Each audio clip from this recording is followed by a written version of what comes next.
नमस्कार दोस्तों, welcome back to the इलेक्ट्रॉमर्स। दोस्तों आज हम इस वीडियो में बड़े ही आसान शब्दों में समझने वाले हैं कि 220 वोल्ट और 440 वोल्ट के अंदर क्या डिफरेंस होता है। क्योंकि कई बार लोगों के मन में ये सवाल आता है कि घर के अंदर 220 वोल्ट आते हैं या 440 वोल्ट्स आते हैं और दोनों ही चीजें कैसे सही हो सकती है। तो चलिए बिना टाइम वेस्ट किए जल्दी से वीडियो को स्टार्ट कर लेते हैं। सबसे पहले हम लोग समझते हैं कि वोल्टेज क्या होता है। वोल्टेज को अगर सिंपल शब्दों में बोले तो इसका मतलब होता है बिजली को धक्का देना। बिजली को धक्का देने की जो पावर होती है उसे हम वोल्टेज कहते हैं। जैसे पानी के प्रेशर से पानी बहता है, वैसे ही हम मान सकते हैं कि वोल्टेज से करंट बहता है। वोल्टेज जितना ज्यादा होगा, करंट उतनी ही आसानी से फ्लो करेगा। चलिए अब हम बात करते हैं 220 वोल्ट पर। देखिए 220 वोल्ट को जनरली हम सिंगल फेज वोल्टेज कहते हैं। इसके अंदर एक फेज होता है और एक न्यूट्रल होता है। इंडिया के अंदर घरों के अंदर जो सप्लाई आती है वो मोस्टली 220 या फिर 230 वोल्ट्स होती है, जिसे हम सिंगल फेज सप्लाई कहते हैं। और हमारे घर के जो सारे अप्लायंसेज होते हैं वो भी इसी वोल्टेज पर चलने के लिए बने होते हैं। जैसे फैन है, बल्ब है, टीवी, रेफ्रिजरेटर, ये सारी चीजें 220 वोल्ट्स पर चलती है। ये वोल्टेज लो पावर लोड के लिए एकदम सेफ होता है। सिंपल शब्दों में अगर बोले तो 220 वोल्ट का मतलब हुआ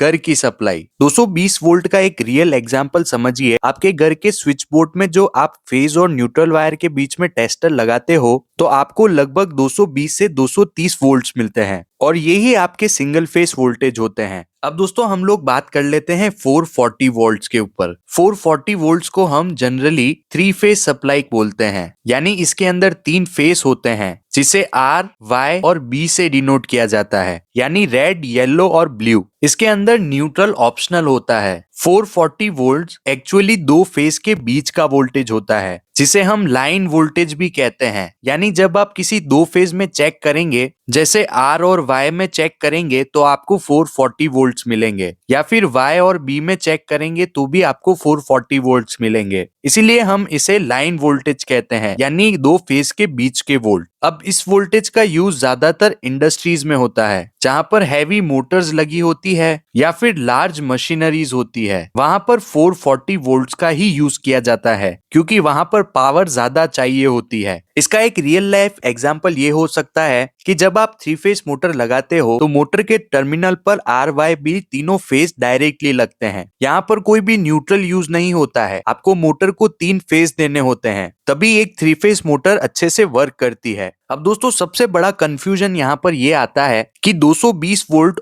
और 440 वोल्ट के अंदर क्या रिलेशन होता है। इसका आंसर एक सिंपल सा फॉर्मूला होता है, जो होता है line voltage is √3 time of phase voltage. मतलब अगर आप फेज के वोल्टेज को √3 टाइम्स करेंगे, यानी 220 या 230 वोल्ट को √3 टाइम्स करेंगे तो आपको लाइन वोल्टेज मिलेगा। और प्रैक्टिकली हम इस वोल्टेज को 440 वोल्ट ही बोलते हैं। इसीलिए दोस्तों 220 वोल्ट मतलब फेज टू न्यूट्रल वोल्टेज होता है और 440 वोल्ट्स मतलब फेज टू फेज वोल्टेज होता है। अगर आप इस चीज को आसानी से समझ गए तो आपको 220 वोल्ट और 440 वोल्ट के अंदर कभी भी कंफ्यूजन नहीं होगा और इंटरव्यू के दौरान भी आप कॉन्फिडेंटली आंसर कर सकते हैं। ये दोनों अलग अलग होते हुए भी सेम सिस्टम के पार्ट होते हैं। अगर हम 220 और 440 वोल्ट को डायरेक्टली कंपेयर करें तो 220 वोल्ट का मतलब होता है सिंगल फेज, जिसके अंदर फेज और न्यूट्रल होता है, जो हमारे होम और अप्लायंसेस के लिए बेस्ट होता है। वहीं अगर 440 वोल्ट्स की बात करें तो इसका मतलब होता है 3 फेज सिस्टम, जो कि हैवी मशीनरी जैसे मोटर, ट्रांसफॉर्मर्स और हाई पावर लोड्स के लिए बना होता है। अब दोस्तों यहाँ पर एक सवाल ये भी आता है कि क्या 220 वोल्ट पर